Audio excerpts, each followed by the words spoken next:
अपकृत्य की डेफिनेशन में आज हम बात करते हैं विनफील्ड की डेफिनेशन की। विनफील्ड ने जो अपकृत्य की डेफिनेशन दी, उसने अपकृत्य के अंतर्गत दायित्व को उन दायित्वों से जोड़ा जो कि मूल रूप से विधि द्वारा निर्धारित कर्तव्य के भंग होने से उत्पन्न होता है, यानी duty preliminary fixed by the law. First step जो विनफील्ड की परिभाषा का था वो क्या था? ड्यूटी। और ये ड्यूटी कौन सी है? Legal duty. लीगल ड्यूटी का मतलब है जो कि विधि ने पहले से निश्चित कर रखा है। दूसरी जो उसकी डेफिनेशन का पार्ट था वो ये था कि ये कर्तव्य सामान्यतः कौन से होंगे? जो जन साधारण के प्रति हो, यानी कि इन जनरल ड्यूटीज, जिसको हमने लास्ट क्लास में क्लियर भी किया, राइट इन रेम, हमारे वो अधिकार जो हमें संपूर्ण व्यक्तियों के विरुद्ध, जन साधारण के विरुद्ध प्राप्त है, वही राइट इन रेम की श्रेणी में आते हैं। और उसी को हम एक तरीके से किसके रूप में देखते हैं? टॉर्टियस लायबिलिटी का हिस्सा बनाने के लिए। तो इन जनरल ड्यूटी है, जन साधारण के प्रति आपके दायित्व होनी चाहिए, यानी कर्तव्य कौन से? जो विधि द्वारा निश्चित हो। दूसरा वो कर्तव्य क्या हो? जन साधारण के प्रति होने चाहिए। और तीसरी चीज जो विनफील्ड ने क्लियर किया वो थी अनलिक्विडेट डैमेजेस। अनलिक्विडेट डैमेजेस का मतलब क्या था?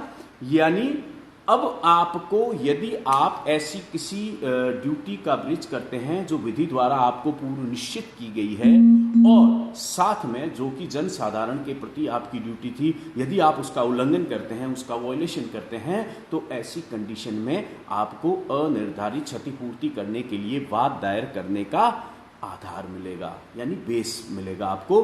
और इसका निवारण क्या है? प्रिवेंशन क्या है? ऐसी अनलिक्विडेट डैमेजेस के प्रति कंपनसेशन की प्राप्ति। यानी विनफील्ड की डेफिनेशन को हम समझने का प्रयास करें तो उसका फोकस केवल एक ही चीज पर था कि यह प्योरली अपकृत्य जो है वो ब्रीच ऑफ द ड्यूटी है। एनी ड्यूटी जो कि preliminary fixed by the law है और जनसाधारण के प्रति है, उसका यदि आप उल्लंघन करते हैं तो आपको एक अधिकार मिलता है वाद लाने का, और इस वाद के तहत आपको क्षतिपूर्ति प्राप्त करने का अधिकार मिल जाता है। सामंत ने जो अपकृत्य की डेफिनेशन दी, उस अपकृत्य की डेफिनेशन को यदि हम समझे तो उसने कहा कि दीवानी स्वरूप की ऐसी क्षति, यानी उसने टॉर्ट को एक सिविल रॉन्ग बताया।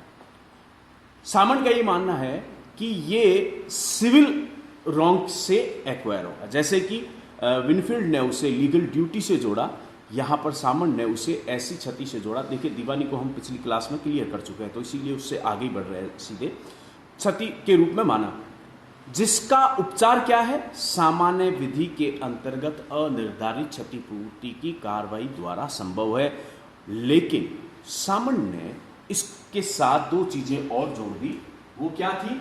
एक तो ये संविदा भंग से भिन्न है, क्योंकि सिविल रॉन्ग जो है वो ब्रीच ऑफ कॉन्ट्रैक्ट जो है वो भी सिविल रॉन्ग है, और ब्रीच ऑफ ट्रस्ट जो है वो भी सिविल रॉन्ग है। लेकिन इसने अपनी डेफिनेशन में ये चीज क्लियर की कि संविदा भंग तथा न्यास भंग या अन्य इक्विटेबल ऑब्लिगेशन का ब्रीच करना, यानी तीन तरह के सिविल रॉन्ग जो पार्ट ऑफ सिविल रॉन्ग है लेकिन बावजूद उसके वो टॉर्टियस लायबिलिटी नहीं है, ये सामंत ने अपनी डेफिनेशन में क्लियर किया। सामंत ने जब अपनी डेफिनेशन दी तो उसको यदि हम थोड़ा एनालिसिस करें तो हमें क्या लगता है कि सामंत के अनुसार अपकृत्यों की एक निश्चित संख्या है और जिसके बाहर किया गया किसी भी प्रकार का कार्य अपकृत्य नहीं है। यानी एक तरीके से सामंत ने पिजनहोल थ्योरी दी। पिजनहोल थ्योरी का मतलब क्या था कि पहले से आइडेंटिफाइड जितने भी टॉर्ट हैं केवल वही अपकृत्य है, उसके अतिरिक्त अपकृत्य हो नहीं सकता। सामंत ने ये कहने का प्रयास किया। ये लगभग उसी तरीके से है जैसे यदि हम अपराध की बात करें, क्राइम की बात करें, तो आईपीसी में मेंशन किए गए जितने भी क्राइम की डेफिनेशंस हैं केवल वही अपराध की श्रेणी में आता है, उससे बाहर अपराध नहीं है। इसीलिए कई बार इस बात का भी विवाद होता है कि ये लॉ ऑफ टॉर्ट्स है या लॉ ऑफ टॉर्ट है, यानी अपकृत्यों की विधि है या अपकृत्य विधि है, इसके बीच में भी काफ़ी विवाद है। मूल रूप से सामंड ने यह कहने का प्रयास किया कि अपकृत्य एक निश्चित तरह का कृत्य होता है और वही कृत्य अपकृत्य है यदि उसकी डेफिनेशन में आ रहा है। तो जैसे अपराध की डेफिनेशन में आने पर ही अपराधी को आप सजा दे सकते हो, वैसे ही अपकृत्य की डेफिनेशन में आने पर आप उसे दायित्व के अधीन ला सकते हो। लेकिन सामंड की जो ये डेफिनेशन थी, इसका यदि हम विवेचन करें तो उसमें विनफील्ड के विचारों में और सामंड के विचारों में थोड़ा सा अंतर रेखांकित किया जा सकता है। इसमें मूल रूप से यदि हम सामंड के अपकृत्य को कहें तो उसे हम लॉ ऑफ टॉर्ट्स कहा जाना उचित माना सामंड ने। उसका कारण क्या था कि अपकृत्य इसमें समाविष्ट हैं जो कि अपकृत्यपूर्ण दायित्व उत्पन्न करते हैं। कोई भी अन्य कृत्य जो अपकृत्य की डेफिनेशन में नहीं आता है वह पार्ट ऑफ टॉर्ट नहीं है। लेकिन टॉर्ट की जो डेवलपमेंट हुआ उसमें कई चीज़ें बाद में डेवलप हुई। तो सामंड की जो ये डेफिनेशन है यदि हम उसे सही मान लें तो जैसे मेंटल एलिमेंट के आधार पर अपकृत्य के बहुत से ऐसे वाद हैं जो बाद में प्रारंभ हुए। उसी प्रकार रिमोटनेस ऑफ डैमेजेस में अलग अलग कंसेप्ट्स को डेवलप किया जाना, उसी प्रकार स्टिक लाइबिलिटी से एब्सोल्यूट लाइबिलिटी में हमने जो कंसेप्ट दिया, ये सारा डेवलपमेंट जो है टॉर्ट का जो हुआ, तो वो सामंड की इस बात को कहीं ना कहीं क्या करता है, नकारता है कि हो सकता है कि आज कोई कार्य अपकृत्य की डेफिनेशन में नहीं हो, लेकिन यदि विनफील्ड की कही गई बात कि विधि द्वारा पूर्व निश्चित कृत्य का जन साधारण के प्रति जो हमारे कर्तव्य है उसका यदि कोई व्यक्ति उल्लंघन करता है तो वो टॉर्ट है। आज यदि वो नहीं है तो कल हो सकता है वो अपकृत्य की डेफिनेशन में आ जाए, क्योंकि यदि हमारी ड्यूटी की क्राइटेरिया को बढ़ा दिया जाए। सामंड के अनुसार न्यायालय को नए अपकृत्य के सृजन की अधिकारिता प्राप्त नहीं है, लेकिन नए अपकृत्य को जोड़े जाने की गुंजाइश नहीं है। लेकिन यदि हम विनफील्ड की बात करें तो विनफील्ड यह स्पष्ट कहता है कि बाद में भविष्य में नए अपकृत्य जोड़े जा सकते हैं और नए अपकृत्य जुड़े हैं समय के साथ में। सामंड की जो कंसेप्ट है वो श्रेणीबद्ध करने की बात करती है कि टॉर्ट जो है उसको हम श्रेणीबद्ध कर सकते हैं और उसमें नए अपकृत्य को जोड़ने की गुंजाइश नहीं है।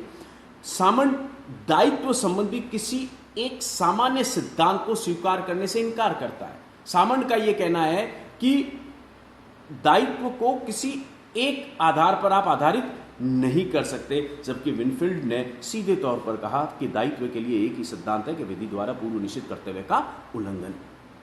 सामंड का सिद्धांत अपेक्षाकृत संकीर्ण प्रकृति का है और विनफील्ड अपकृत्य के संबंध में एक ब्रॉड कंसेप्ट देता है। उनका यह मानना है कि कोई भी एक्ट जो रॉन्गफुल है वो कहीं ना कहीं अपकृत्य की श्रेणी में आता है। हालांकि यदि हम फ्रेडरिक पोलॉक की बात करें, पोलॉक ने भी अपनी डेफिनेशन जो दी उसको बहुत अच्छे से परिभाषित करते हुए कहा कि अपकृत्य एक ऐसा कार्य है। अब यहाँ यदि हम पोलॉक की बात करें तो उसने क्या है, दो कंसेप्ट दे दिए। उसने एक्ट और ओमिशन, इन दोनों के ऊपर भी बात की। उसने कहा कि अपकृत्य जो है वो एक ऐसा एक्ट है या कार्य का लोप है जिसके परिणाम स्वरूप किसी व्यक्ति के प्रति कर्तव्य का भंग होता है और उसके कारण अपकृत्यकर्ता को उसकी क्षतिपूर्ति करनी होती है और ऐसी क्षतिपूर्ति अनिर्धारित होती है। यानी क्या चीज हुई, तीन चीजें उसने कहने का प्रयास किया, एवरी एक्ट और ओमिशन, देन सेकंड वन उसके कारण से नुकसान, और नुकसान के बाद में उसने कंपनसेशन की बात कही। तो फ्रेडरिक पोलॉक की परिभाषा भी काफी हद तक अपकृत्य को समझाने के लिए पर्याप्त है। लेकिन जैसा कि हम पहले भी कह चुके हैं कि अपकृत्य को एक वेल डिफाइंड डेफिनेशन देना ये थोड़ा सा मुश्किल काम है। लेकिन फिर भी हम यदि लिमिटेशन एक्ट में 2M लिमिटेशन एक्ट का जो है उसमें अपकृत्य को परिभाषित करने का प्रयास किया गया है। अपकृत्य एक ऐसा सिविल अपकार है, एक ऐसा सिविल रॉन्ग है जो अन्यत्र संविदा भंग या न्यास भंग नहीं है। सीधे तौर पर डेफिनेशन देने का प्रयास किया कि भाई अपकृत्य जो है वो एक सिविल रॉन्ग है जो कि संविदा भंग नहीं है और न्यास भंग नहीं है। यानी एवरी सिविल रॉन्ग जो इन दो कैटेगरीज में नहीं आता है, इसमें हम एक कैटेगरी और शामिल कर सकते हैं, न्यास भंग, equitable obligation and third one संविदा भंग। ये तीनों चीजें जो हैं ये एक तरीके से अपकृत्य को इस तरीके से डिफाइन करती है कि कहीं ना कहीं अपकृत्यपूर्ण दायित्व उत्पन्न होने के लिए हमें यह ध्यान रखना है कि वो सिविल रॉन्ग तो हो सकता है, लेकिन सिविल रॉन्ग होने के साथ साथ इन कैटेगरी से बाहर भी होना जरूरी है, तभी हम उसको एक अपकृत्यपूर्ण दायित्व के तहत ला सकते हैं। यदि हम इन परिभाषाओं का एनालिसिस करें तो उन विश्लेषण से हमें ये बात पता चलती है कि अपकृत्य की सबसे पहली चीज क्या है। अपकृत्य एक सिविल रॉन्ग है। सबसे पहला यदि हम एसेंशियल एलिमेंट निकालने का प्रयास करें तो क्या होगा, सिविल रॉन्ग, यानी दीवानी अपकार है। सिविल रॉन्ग है किसी भी वैधानिक अधिकार का हनन या उल्लंघन, यानी violation of the legal right. Legal right का वॉयलेशन है सेकंड वन, और यह एक तरीके से संविदा भंग और न्यास भंग से भिन्न है। ब्रीच ऑफ कॉन्ट्रैक्ट और ब्रीच ऑफ ट्रस्ट से अलग है, और इसके लिए उपचार क्या है, क्षतिपूर्ति यानी कॉम्पनसेशन। और यह कॉम्पनसेशन भी कौन सा मिलेगा, अनलिक्विडेड, यानी अनिर्धारित क्षतिपूर्ति प्राप्त करने के लिए, और क्षतिपूर्ति की राशि को निर्धारित करना ये सर्कमस्टांसेस के ऊपर होता है। अब इस एनालिसिस से हमें अब यह तय करना है कि संविदा भंग किस प्रकार से अपकृत्य से भिन्न है, न्यास किस तरीके से अपकृत्य से भिन्न है, क्राइम और टॉर्ट में क्या भेद है, और क्वासी कॉन्ट्रैक्ट एंड टॉर्ट में क्या भेद है। सबसे पहले हम आते हैं अपकृत्य और संविदा में भेद। देखिए, सबसे बड़ा फर्क जो अपकृत्य और संविदा अपकृत्य को और संविदा भंग को अलग करता है, वह सबसे पहला कौन सा है, राइट इन रेम और राइट इन पर्सोनम। वो है अधिकार के नेचर के हिसाब से। देखिए, अपकृत्य पूर्ण दायित्व को निर्धारित करने के लिए एक सार्वभौमिक अधिकार का हनन होना अनिवार्य है। ऐसा अधिकार जो हमें सभी व्यक्तियों के विरुद्ध प्राप्त है। लेकिन यदि आप संविदा भंग के लिए जाते हैं तो वो एक व्यक्तिगत अधिकार है, और पूर्ण रूप से आप उस अधिकार का सृजन करते हैं। वह आपको उसी व्यक्ति के विरुद्ध प्राप्त होगा जिस व्यक्ति के खिलाफ आप कॉन्ट्रैक्ट करते हैं, यानी आपने यदि प्रस्ताव और स्वीकृति दी है तो वही एक तरीके से आधार होगा। संविदा भंग जो है वो दो या अधिक व्यक्तियों के मध्य संपत्ति के परस्पर सहमति के ऊपर आधारित होता है, जबकि अपकृत्य में सहमति का कोई स्थान नहीं है। कंसेंट जो है, कंसेंट के द्वारा किया गया अकृत्य जो है वो अपकृत्य की डेफिनेशन से बाहर हो जाता है। यहां उल्टा है। जब हम वॉलंटरी नॉन फिट इंजूरिया करेंगे तब समझेंगे इस चीज को। तीसरी चीज, संविदा में दोनों पार्टीज के मध्य संविदात्मक संबंध होते हैं, जबकि अपकृत्य में ऐसा होना जरूरी नहीं है। अपकृत्य अजनबी स्ट्रेंजर के विरुद्ध भी हो सकता है। आप हो सकता है कि अपकृत्यकर्ता को पहले से जानते हो सकता है आप उसे न जानते हो, लेकिन जब आप संविदा करते हैं तो जनरली उन दोनों के बीच में रिलेशन होता है, जिस रिलेशन को हम कॉन्ट्रैक्चुअल रिलेशन कहते हैं।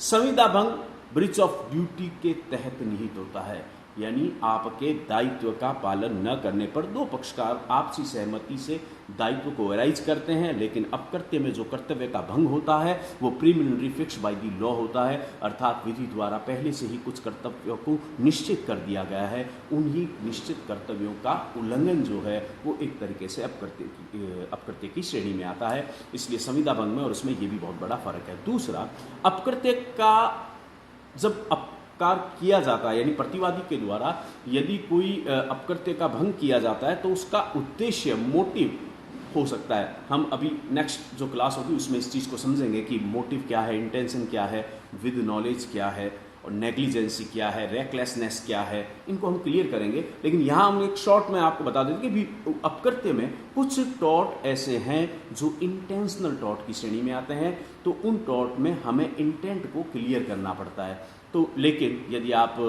संविदा की जहाँ तक बात करें तो उसका मुख्य उद्देश्य यही है कि संविदा भंग हुई है, संविदा भंग करने के पीछे आपका मोटिव अच्छा रहा है, ये आपके बचाव का आधार नहीं है। टॉर्ट में आप एक तरीके से इस तरीके का बचाव ले सकते हैं।